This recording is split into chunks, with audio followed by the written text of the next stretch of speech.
So in 1989, when I first got to Barcelona, a magazine that was called The Invisible Man did a special issue about falsification, about what was true and what was false.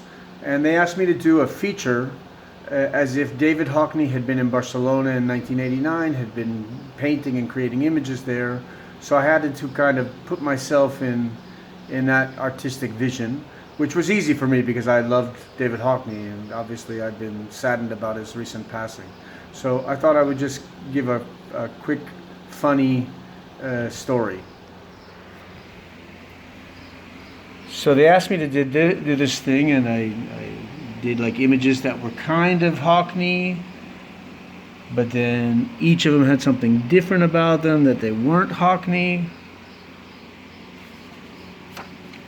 And then a writer who was also signed under a false name did a story as if Hockney was in Barcelona.